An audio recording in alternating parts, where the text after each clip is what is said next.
Vous êtes sur l'épisode 119 avec mon invité Laurence Béliveau-Hamel. Bonjour et bienvenue sur l'Accélérateur. L'Accélérateur, eh bien, c'est le show sur lequel à chaque épisode, je vous présente des experts et champions entrepreneurs qui nous livrent le secret de leur succès en lien avec le marketing, les ventes ou l'entrepreneuriat. Je m'appelle Marco Bernard, je suis entrepreneur en série depuis 25 ans et je vous aide à accélérer vos résultats. Merci beaucoup d'être ici avec moi aujourd'hui. C'est le temps de propulser votre entreprise. Voltaire a dit un jour « L'argent devient plus abondant, alors comme il arrive toujours, la main-d'œuvre devient plus chère. » C'est une citation qui va à merveille avec notre invité du jour, Laurence Béliveau-Hamel.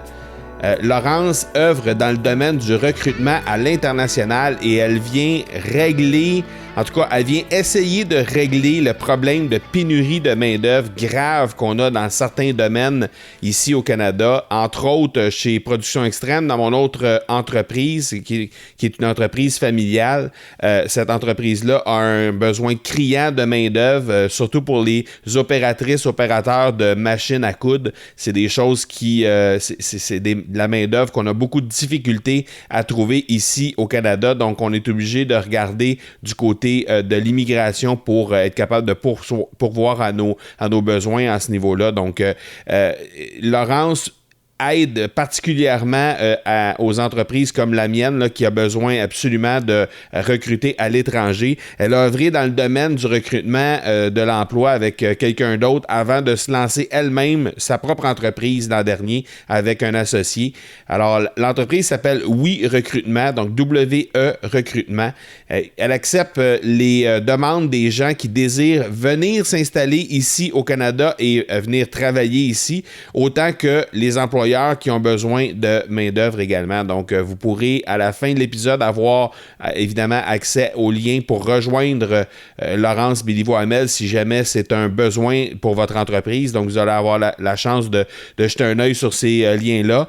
Entre autres, au courant de l'entrevue, eh bien, on a regardé avec elle l'état de la situation présentement ici au Canada. Il y a une pénurie grave, comme on le disait tantôt, et aussi sa perception du marché. On a regardé avec elle également, elle nous a expliqué comment ça fonctionne pour les recherches à l'étranger et également quels sont les frais qui doivent être assumés par une entreprise qui désire recruter à l'étranger.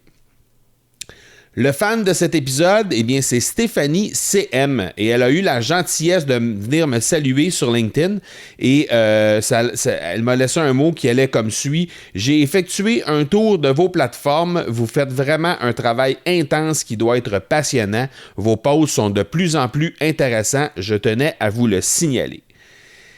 Si vous voulez devenir le fan de la semaine comme Stéphanie CM, eh bien, c'est facile. Vous avez qu'à laisser une note quelque part, soit sur les médias sociaux, soit sur Facebook au facebook.com/M Marco Bernard. Donc, sur Instagram, c'est encore une fois le M Marco Bernard. Sur LinkedIn, la même chose, M Marco Bernard. Sinon, vous pouvez directement aller sur iTunes et me laisser un commentaire directement sur le podcast et en profiter également pour vous y abonner en passant. Et de cette façon-là, laissez-moi le plus de détails possible. Laissez-moi des détails sur votre entreprise, sur les façons de vous rejoindre sur les médias sociaux et je serai en mesure de vous annoncer de la bonne façon ici en tant que fan de l'épisode. Le partenaire de cet épisode, eh bien, c'est Production Extrême, qui est mon entreprise dont je parlais tantôt qu'il y avait un problème criant de main-d'œuvre. Et Production Extrême, bien, c'est une entreprise familiale qui est en affaires depuis 56 et qui se spécialise dans la confection de collections privées pour entreprises. Alors qu'on parle de vêtements à l'effigie de votre entreprise ou encore d'articles promotionnels arborant votre logo, eh bien, Production Extrême saura vous conseiller afin de faire en sorte de vous démarquer. Dans cette ère numérique, Production Extrême continue tout de même de vous servir avec des directeurs de compte dédiés et ainsi pouvoir vous conseiller efficacement à travers le million de produits disponibles sur son site Internet. Pour vous démarquer, vous les trouverez au marcobernard.ca/extrême. Elle est une jeune professionnelle spécialiste du recrutement ici au Québec. Je vous présente la seule et unique Laurence Béliveau-Hamel. Laurence Béliveau-Hamel, merci beaucoup d'avoir accepté l'invitation d'être sur l'accélérateur. C'est super apprécié. Merci Marco, c'est un plaisir d'être avec toi aujourd'hui. Laurence, on a eu une discussion il y a quelques jours, mais plus la semaine, une dizaine de jours environ, sur justement le sujet du jour. C'est la première fois qu'on traite de ce sujet-là sur le podcast. On va parler de tout ce qui est recrutement à l'étranger, parce qu'on a des situations très criantes au niveau des entreprises au Québec en termes de recrutement. Là, il y a des pénuries dans plusieurs domaines. Mais avant d'embarquer dans le sujet du jour, j'aimerais ça que tu puisses te présenter à l'audience pour que tu nous donnes un peu une idée du parcours que tu as jusqu'à maintenant. Oui, ça va me faire plaisir. En fait, moi, j'ai un background en communication à la base. J'ai fait un baccalauréat à l'UQAM en communication relations humaines. Puis, j'ai spécialisé ce bac-là en ressources humaines. Ensuite, j'ai décidé de poursuivre à la maîtrise à HEC en gestion. J'ai fait une maîtrise en développement organisationnel. Puis, c'est là que j'ai pris connaissance de l'enjeu de la main-d'œuvre. C'est-à-dire que le développement organisationnel, c'est la gestion stratégique des ressources humaines. Donc, c'est tout ce qui touche comment mettre en place des pratiques de gestion qui vont faire en sorte que tes employés vont être super mobilisés, vont être super engagés envers l'entreprise, comment développer des super employés, comment attirer ces gens-là, comment les garder. Donc, c'est vraiment gérer de façon stratégique ces ressources humaines. Puis, pendant la maîtrise, ça revenait beaucoup dans les discours qu'il y avait une grave pénurie de main-d'œuvre qui s'en venait au Québec. On pourra en reparler après, mais déjà là, j'avais comme un flash de « OK, il y a quelque chose qui s'en vient, puis c'est très grave, il n'y a pas de solutions qui sont en place. Le gouvernement est très réactif par rapport à ça. Il faut faire quelque chose parce que les entreprises vont être vraiment dans le caca pour trouver des gens compétents et qualifiés puis assurer la relève dans les prochaines années. » Mais c'est pas à ce moment-là que j'ai démarré l'entreprise. Là, en fait, dès la fin de ma maîtrise, je suis devenue entrepreneur au début dans le sport, puis après, j'ai été consultante dans le secteur manufacturier. J'ai accompagné plusieurs PME au niveau de leurs enjeux en ressources humaines. Puis, ça m'a vraiment donné le goût là, de partir en affaires. J'ai vu les possibilités au Québec. Puis, c'est pas tout le monde qui ose se lancer en affaires parce qu'il y a des risques, mais en même temps, tu sais, pour ce que ça peut apporter à moyen long terme, en termes de qualité de vie, puis en termes d'impact sur la société, tu sais, je trouve que c'est vraiment un virage intéressant, surtout pour les générations d'aujourd'hui, tu sais, qui ont à cœur le développement professionnel, tu sais, qui cherchent des défis. Donc, moi, j'encourage beaucoup les gens à se lancer en affaires. Il y a énormément de possibilités au Québec. Mais tout ça pour dire que, donc, mon background de consultante m'a fait constater la pénurie de main-d'œuvre. Ça a été principalement dans le secteur manufacturier. J'ai accompagné des dirigeants d'entreprise puis des directeurs en ressources humaines qui n'ont pas le temps de développer à l'interne leur fonction ressources humaines pour attirer la main-d'œuvre puis la garder parce que finalement, ils passent leur temps à faire du recrutement. Là, on a de la misère à trouver les personnes, on a de la misère à combler les postes. Puis une fois qu'on les comble, ben les gens restent pas parce qu'il n'y a pas de pratique à l'interne. Tu sais, il n'y a pas... donc, toute cette culture-là doit être à développer, mais au-delà de ça, le besoin criant, c'est le recrutement. Donc, ça résume un peu mon background. Puis, mon Dieu, je ne sais pas où je pourrais m'en aller, là, dans le fond. L'entreprise, ça fait combien de temps que tu as décidé de lancer ça, cette entreprise-là que tu as de recrutement à l'international? C'est une jeune entreprise. Ça a démarré au mois de septembre 2017. Mm-hmm. Ce qui a fait en sorte que le démarrage a pris cours, c'est quand j'ai rencontré mon associé qui est avocat en immigration. Donc, quand j'ai constaté la pénurie de main-d'œuvre, parce que ce qu'il faut comprendre, là, c'est qu'au Québec, en ce moment, la population est vieillissante. Le taux de natalité est faible. Les corps de métier sont peu convoités. Donc, tu sais, on pense aux postes de machinistes, des électromécaniciens, des mécaniciens, des soudeurs, des postes techniques. Ces jobs-là, il n'y a pas beaucoup. Déjà, le bassin est faible, mais en plus, pas des métiers qui attirent les jeunes d'aujourd'hui. Donc là, on se ramasse devant un grave défi par rapport à ça. Puis, j'ai pensé au recrutement international en me disant que c'était la solution, mais le recrutement international, ça reste complexe parce qu'on fait immigrer des gens d'ailleurs, il y a la portion légale qui embarque là-dedans. Puis, quand j'ai commencé à faire mes recherches, j'ai vu que ce qui était compliqué, ben justement, c'était les procédures légales. L'employeur a énormément de démarches à faire pour pouvoir aller chercher quelqu'un à l'étranger.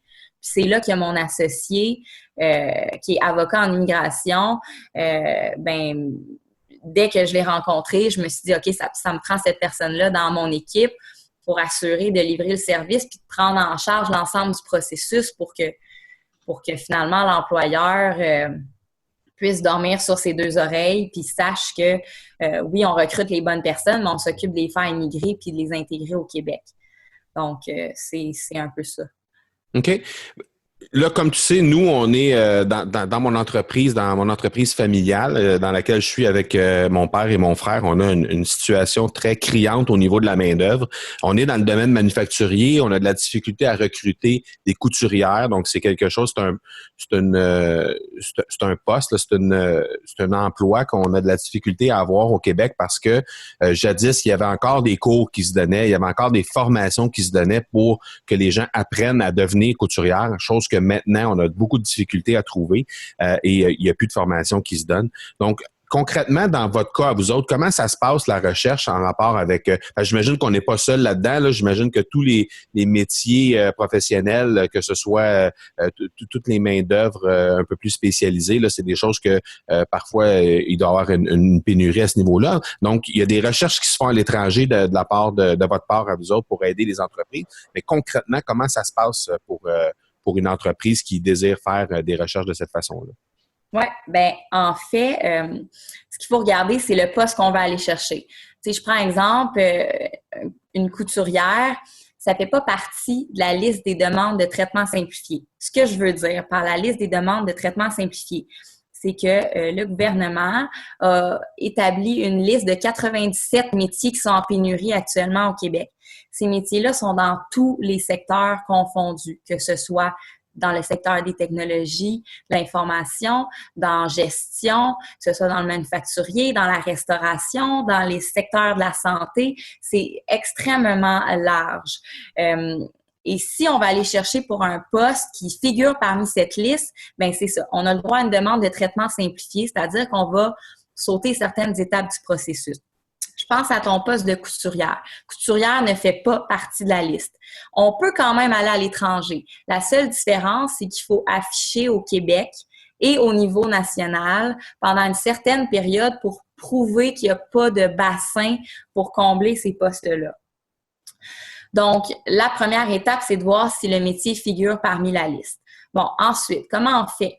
Nous, concrètement, le processus de sélection commence au niveau de l'affichage à l'étranger. On a des chasseurs de tête. On fait de l'affichage dans des pays qui sont francophones.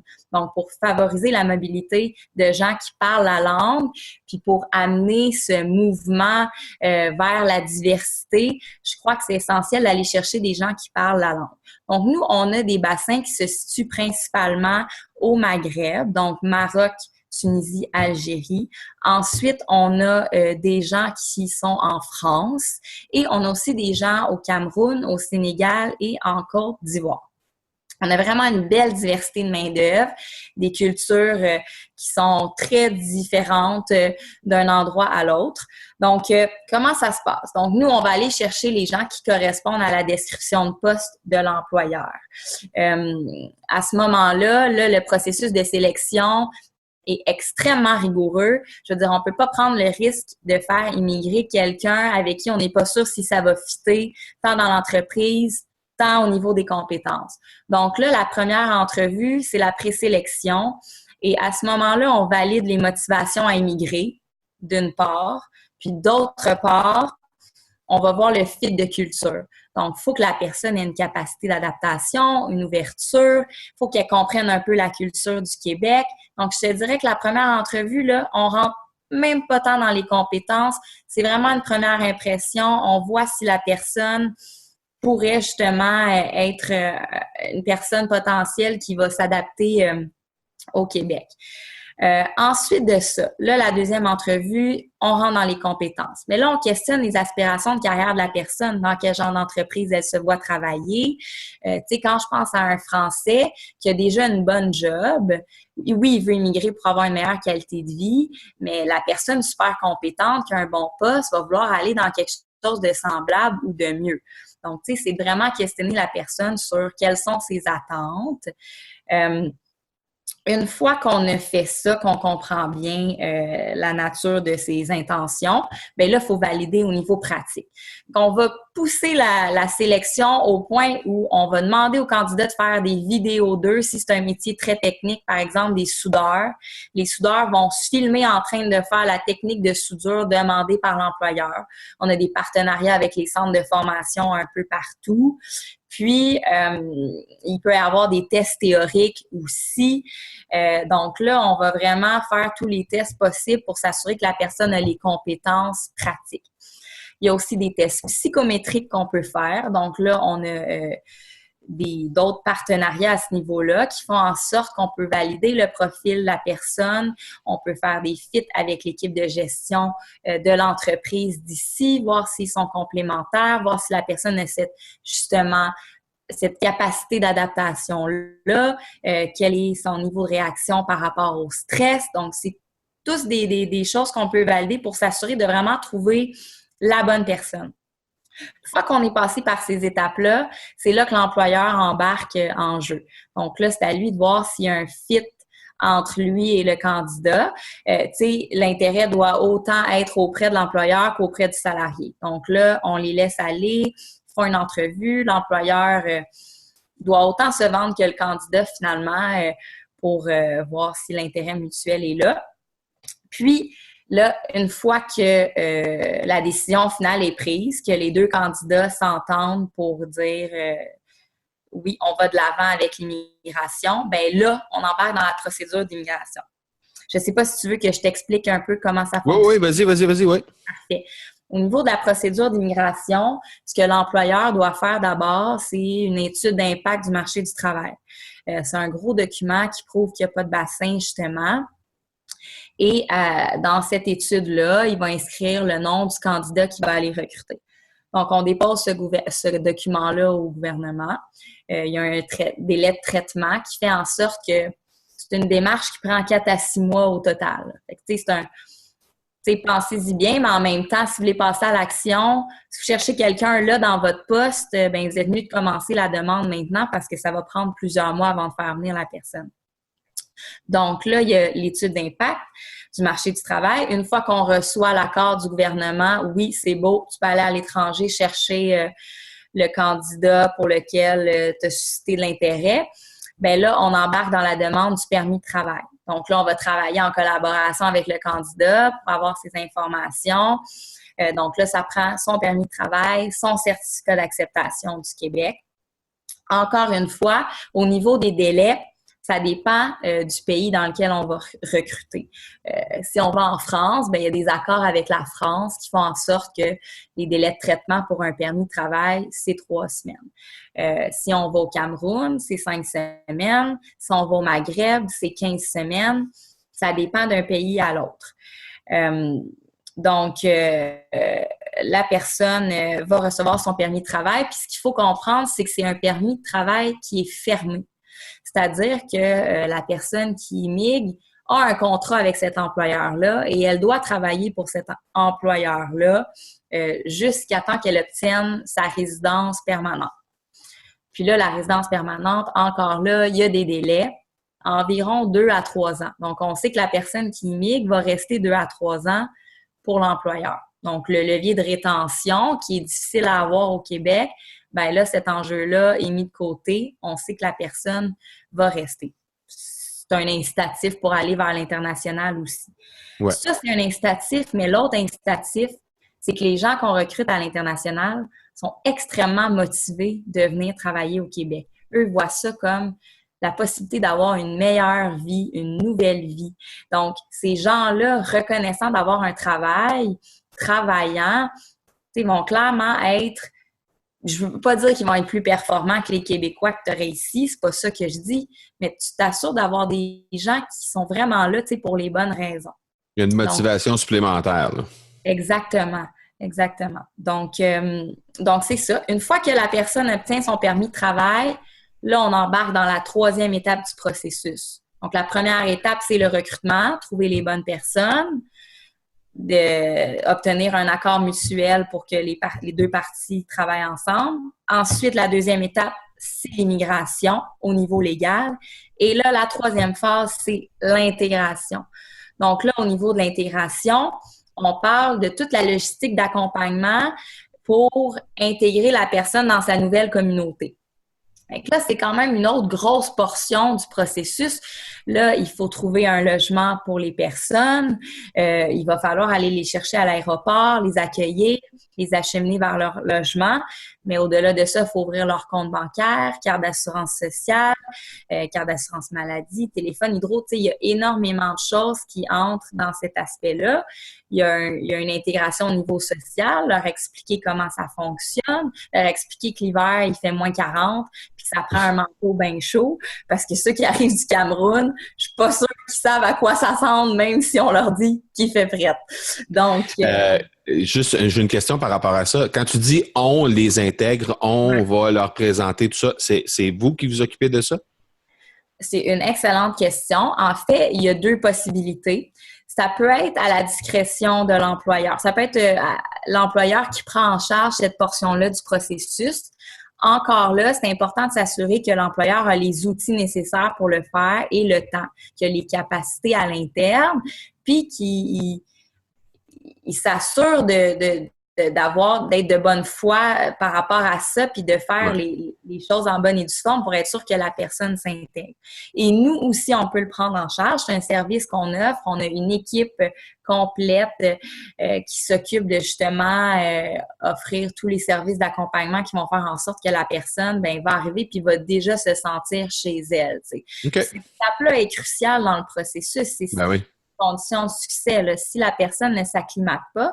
Puis c'est souvent ça qui arrive. Il y a beaucoup d'immigrants qui arrivent au Québec, puis là, ils sont tellement démunis, ils savent pas quoi faire, ils savent pas comment se trouver une job, comprennent pas le fonctionnement, n'arrivent pas à obtenir leurs papiers, puis ils souvent requittent, ils décident de quitter parce qu'ils n'ont pas eu cet accompagnement-là. Donc là, nous, non seulement on leur trouve une job, mais on les accompagne de A à Z. Parce que le processus peut se faire à l'inverse aussi, c'est-à-dire que s'il y a quelqu'un, par exemple, au Cameroun ou en Côte d'Ivoire qui désire s'en venir ici au Canada, est-ce que cette personne-là peut entrer en contact avec vous puis vous signifier que lui a un intérêt ou qu'elle a un intérêt et qu'à ce moment-là, il pourrait y avoir l'effet inverse, c'est-à-dire qu'eux vont solliciter un emploi ici? Tout à fait. En fait, nous, on a un espace candidat sur notre site web. À tout moment, les gens peuvent déposer leur candidature. Il y a un formulaire à remplir, quelques questions d'immigration. On joint le CV, les attestations de travail, les diplômes d'études. Et quand la personne remplit ce formulaire-là, elle fait partie de notre banque de candidats. Donc, tu sais, c'est vraiment ouvert à tous, peu importe le type de poste, peu importe le secteur d'activité. On invite vraiment tout le monde à postuler. Puis, c'est sûr qu'on garantit pas de placer la personne, mais comme je l'ai dit tantôt, il y a énormément de postes à combler. Donc, peu importe le secteur d'activité, tout le monde qui désire immigrer au Québec aurait intérêt à faire partie de notre banque de candidats. OK. On va laisser dans les notes de l'épisode, de toute façon, les différents liens pour être capable d'être en contact avec toi puis avec ton entreprise. Comme ça, s'il y a des gens qui ont de l'intérêt là-dedans, qui nous écoutent aujourd'hui, ils pourront facilement rentrer en contact avec toi puis s'inscrire dans votre base de données à ce moment-là. Super, super. Excellent. Est-ce qu'il y a d'autres choses à ajouter sur le processus? Comment ça fonctionne exactement? On était rendu, dans le fond, à voir les gens ici. Les gens sont pris en charge là, pour tout ce qui est la partie logistique, logement, etc., intégration. Après ça, j'imagine qu'il y a l'intégration directement à l'intérieur de l'entreprise aussi qui doit se passer. Oui, effectivement. On a une équipe également de consultants qui peuvent accompagner l'employeur dans la démarche. C'est-à-dire que si l'employeur a énormément de postes à combler, puis tout d'un coup, il va chercher 10 employés, il n'a jamais fait de démarche de recrutement international, si on va en région où la majorité des gens sont d'origine canadienne, québécoise, ben là, il y a peut-être de la gestion de la diversité à faire, de la gestion du changement. Il faut sensibiliser les gens sur le plancher, il faut former les gestionnaires. Ça, c'est des services d'accompagnement qu'on peut aussi offrir à l'employeur pour être sûr de bien accueillir les nouveaux arrivants. Vraiment, là, on veut s'assurer que l'employeur se sente pris en charge. On dessert l'ensemble des services, puis on mise beaucoup sur l'accompagnement des personnes. Mon background de consultante en développement organisationnel puis en ressources humaines, met au cœur du processus l'individu, l'humain. Là. Nous, on ne fait pas émigrer des numéros. Puis, s'il y a un employeur ici, j'ai déjà refusé des employeurs au Québec voyant qu'ils n'étaient pas prêts du tout à démarrer un processus de recrutement international, soit parce que au niveau de la culture d'entreprise, il n'y avait pas assez d'ouverture ou c'était pas assez structuré. Il faut que l'employeur ait à cœur le bien-être de ses employés. Un minimum de pratiques qui démontrent que l'employeur justement fait des efforts pour garder la main-d'œuvre. Si tu vas dans une entreprise où il y a un taux de roulement, c'est-à-dire que les départs sont de plus de 50% par année, ben là, il faut que tu te poses des questions. L'employeur est en pénurie, mais des fois, il est aussi responsable de ça. C'est-à-dire que lui, il doit développer sa marque employeur, il doit développer sa culture à l'interne pour que les gens aient envie de rester. Donc, nous, on va vraiment chercher des employeurs qui ont les ressources, les capacités, puis l'attitude, le mindset nécessaire pour faire une démarche de ce genre. OK. Excellent. Mais je suis content de t'avoir reçu, Laurence, parce que c'est la première fois qu'on traite de ce sujet-là. Puis je pense que c'est un sujet qui mérite d'être approfondi là, surtout au niveau des entreprises du Québec. Ailleurs, à l'étranger, j'imagine qu'il y a des problématiques similaires qui se vivent aussi dans la francophonie mondiale. Mais précisément en ce qui regarde le Québec, pour le vivre moi-même dans mon entreprise, je trouve que c'est un sujet qui mérite d'être approfondi. Moi, avant de te parler, j'avais pas beaucoup de connaissances dans tout le fonctionnement de ce qu'il y avait par rapport à ça. Puis j'apprécie que tu puisses être venu pour venir nous défricher tout ça, puis faire en sorte qu'on a enlevé le mystère autour de comment ça se passe pour un recrutement à l'étranger. Alors, je vais mettre dans les notes de l'épisode, évidemment, les liens pour te rejoindre, les liens pour rejoindre ton site Internet également pour ceux et celles qui voudraient soit postuler pour venir, mais aussi pour ceux qui veulent faire de la recherche à l'étranger aussi pour éventuellement embaucher des gens à l'étranger. On est rendu dans la dernière section de l'entrevue. La section s'appelle « Les questions, la pédale au fond ». C'est 5 petites questions qui se répondent en quelques secondes seulement. Donc, la première question, c'est quel est ton livre favori? Oh mon Dieu!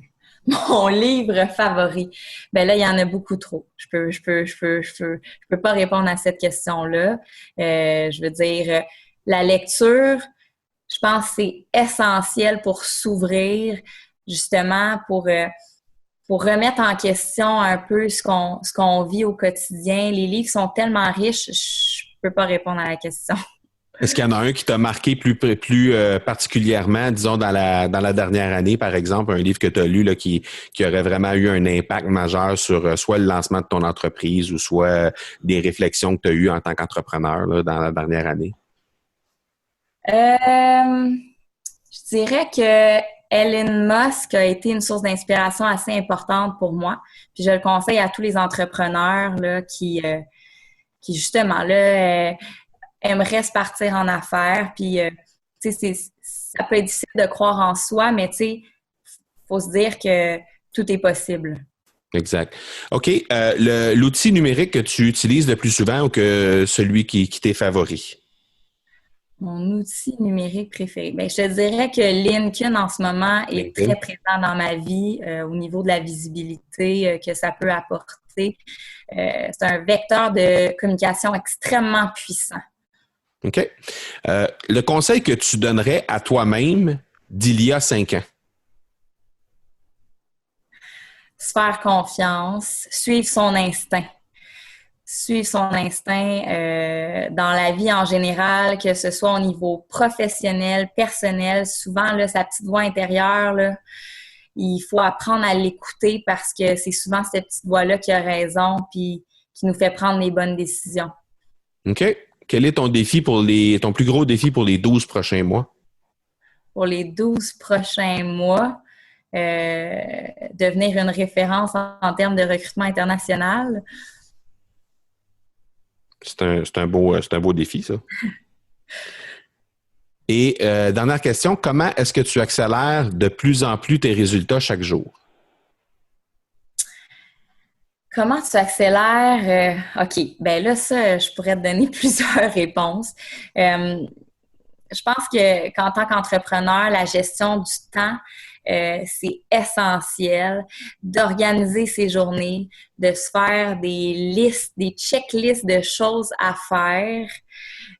Ça, ce serait une condition clé de succès parce que c'est facile de se perdre dans des tâches inutiles. Tu sais, t'es maître de tes actions, donc vraiment, là, ça prend un sens d'organisation, une rigueur dans ta façon de travailler, même si tu es libre de ton temps. Puis, je te dirais que l'autre chose, c'est l'attitude. D'être positif, de continuer à y croire, de pas avoir peur de se lancer dans le vide, puis d'apprendre à vivre aussi avec l'échec. Excellent.